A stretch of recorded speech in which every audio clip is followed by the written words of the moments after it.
নমস্কার, আমি সুপর্ণা সুপাস কুকিং ওয়ার্ল্ডের আরও একটি নতুন রেসিপিতে সকলকে স্বাগত। আজ আমি তোমাদের সাথে শেয়ার করে নেব মাংস এবং পাউরুটি দিয়ে দুর্দান্ত স্বাদের একটা রেসিপি, যেটা কিন্তু খুব সহজেই তোমরা কোনো অতিথি বাড়িতে এলে চটজলদি বানিয়ে খাওয়াতে পারো। এটা বানাতেও কিন্তু খুব কম সময় লাগে এবং ঘরোয়া কিছু উপকরণ দিয়েই তোমরা বাড়িতে এটা বানিয়ে নিতে পারবে। চলো কথা না বাড়িয়ে তাহলে ভিডিওটা শুরু করা যাক। ভিডিওটা সম্পূর্ণ দেখার অনুরোধ রইল। এটা বানানোর জন্য প্রথমে আমি কড়াইয়ের মধ্যে দিয়ে দিয়েছিলাম 1 টেবিল চামচ পরিমাণ বাটার। বাটারটা মেল্ট হয়ে যাওয়ার পরেই দিয়ে দিয়েছিলাম কিছুটা কোচানো রসুন এবং কিছুটা কোচানো আদা। আদা এবং রসুনটাকে বাটারের মধ্যে ভালো করে ভেজে নিয়েছিলাম। এরপর এর মধ্যে দিয়ে দিয়েছিলাম 4টে কাঁচা লঙ্কা কুচি। ঝালটা কিন্তু তোমরা তোমাদের প্রয়োজন অনুযায়ী বাড়িয়ে বা কমিয়ে নিতে পারো। এরপর ভালো করে লঙ্কাটাকে একটু ভেজে নিতে হবে। এর মধ্যে দিয়ে দিয়েছিলাম আমি 150 গ্রাম পরিমাণ চিকেনের কিমা, যেটাকে আমি একেবারে ছোট ছোট টুকরো করে কেটে রেখেছিলাম। মিনিট 2 সময় ধরে গ্যাসের ফ্লেমটাকে মিডিয়ামে রেখে কিন্তু চিকেনটাকে ভালো করে ভেজে নিতে হবে। 2 মিনিট পরে দেখবে চিকেনের রংটা কিন্তু বদলে গেছে। তখন এর মধ্যে দিয়ে দিতে হবে একটা বড় সাইজের পেঁয়াজ, যেটাকে লম্বা করে কেটে নিয়েছিলাম। এরপর এর মধ্যে দিয়ে দিয়েছিলাম 1/2 চা চামচের মতো লবণটাকে দিয়ে কিন্তু পেঁয়াজটাকে খুব ভালো করে ভেজে নিতে হবে। কিছুক্ষণ সময় পেঁয়াজটাকে এভাবে নাড়াচাড়া করার পর এটাকে ঢাকনা দিয়ে রান্না করে নিতে হবে 2 মিনিটের জন্য। 2 মিনিট পর ঢাকনা খুলে কিন্তু আবারও নাড়াচাড়া করে নিতে হবে। গ্যাসের ফ্লেমটাকে কিন্তু আমি এখন মিডিয়ামে রেখেছিলাম। যখন পেঁয়াজের রংটা বদলে গিয়ে নরম হয়ে যাবে, এর মধ্যে দিয়ে দিতে হবে 1/2 চা চামচ গোলমরিচের গুঁড়ো, 1/2 চা চামচ ধনে গুঁড়ো, আর দিয়ে দিয়েছিলাম 1/2 চা চামচের মতো কাশ্মীরি লঙ্কার গুঁড়ো। সমস্ত উপকরণগুলোকে কিন্তু পেঁয়াজের মধ্যে দিয়ে খুব ভালোভাবে নাড়াচাড়া করে ভেজে নিতে হবে, যতক্ষণ না পর্যন্ত মশলার যে কাঁচা গন্ধটা আছে সেটা চলে যায়।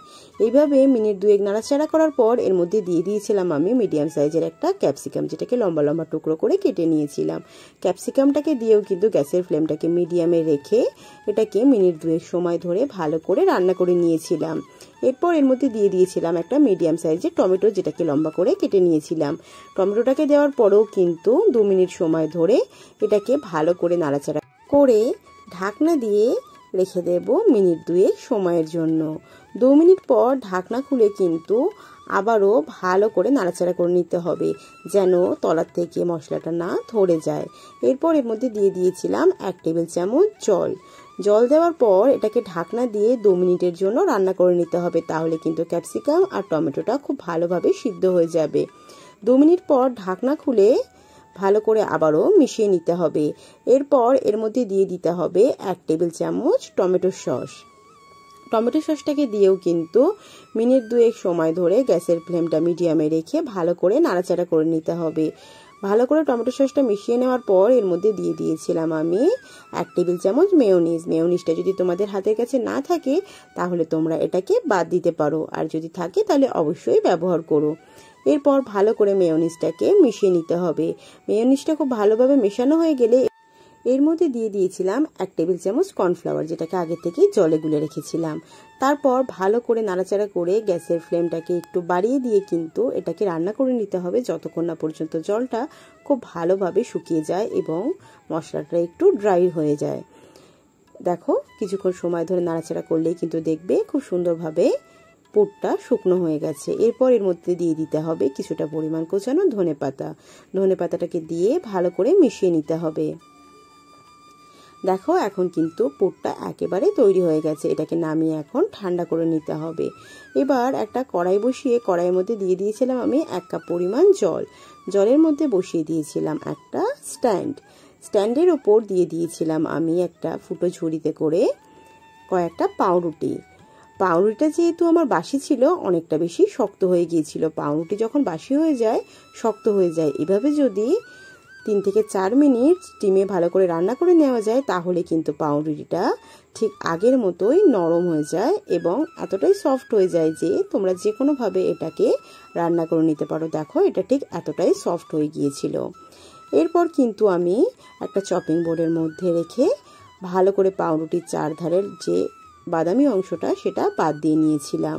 সমস্ত পাউরুটিগুলোকে ঠিক একইভাবে ধার কেটে ফেলার পর একটা বেলনির সাহায্যে কিন্তু আমি চাপ দিয়ে দিয়ে পাতলা করে পাউরুটিগুলোকে বেলে নিয়েছিলাম।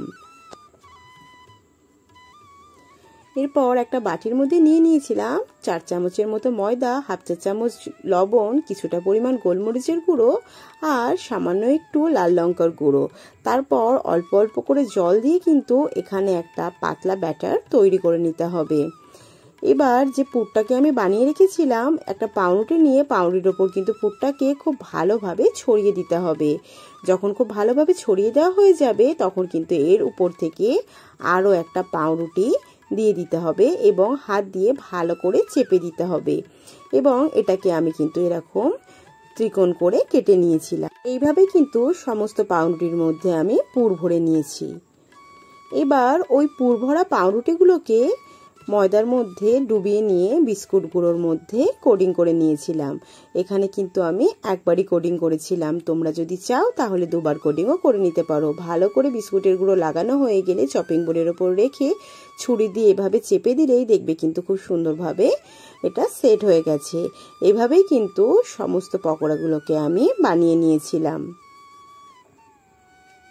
দেখো সমস্ত পকোড়াগুলো কিন্তু এখন আমার খুব সুন্দরভাবে বানানো হয়ে গেছে। এগুলোকে ভাজার জন্য আমি বসিয়ে দিয়েছিলাম একটা ফ্রাইং প্যান। ফ্রাইং প্যানটার মধ্যে দিয়ে দিয়েছিলাম বেশ কিছুটা পরিমাণ তেল। যেহেতু এটা ডিপ ফ্রাই হবে তাই কিন্তু তেলের পরিমাণটা একটু এখানে বেশি লাগবে। তেলটা খুব ভালোভাবে গরম হয়ে গেলে এর মধ্যে ছেড়ে দিয়েছিলাম আমি পাউরুটি আর চিকেন দিয়ে বানিয়ে রাখা চপটা। এরপর কিন্তু গ্যাসের ফ্লেমটাকে মিডিয়ামে রেখে এটাকে ভেজে নিতে হবে। গ্যাসের ফ্লেমটা জোর দিয়ে কিন্তু ভাজা যাবে না। যখন দেখবে এক পাশটা ভাজা হয়ে গেছে তখন কিন্তু সাবধানে অন্য দিকটাও উল্টে দিতে হবে। এভাবে কিন্তু উল্টে পাল্টে মিনিট 5 সময় ধরে এটাকে ভালো করে মুচমুচে করে ভেজে নিতে হবে। যখন দেখবে এটার রং বদলে বেশ খুব সুন্দর সোনালি রং ধরেছে তখন কিন্তু বুঝতে হবে এটা একদম পারফেক্টলি ভাজা হয়ে গেছে। দেখো এখন কিন্তু খুব সুন্দর সোনালি রং হয়ে গেছে।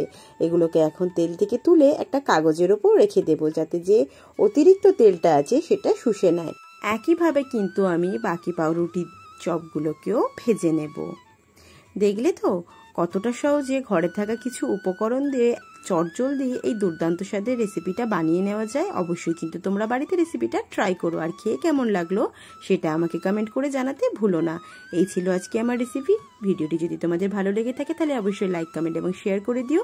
যারা আমার চ্যানেলে নতুন তারা আমার চ্যানেলটিকে সাবস্ক্রাইব করে দিয়ে আমার পাশে থেকো।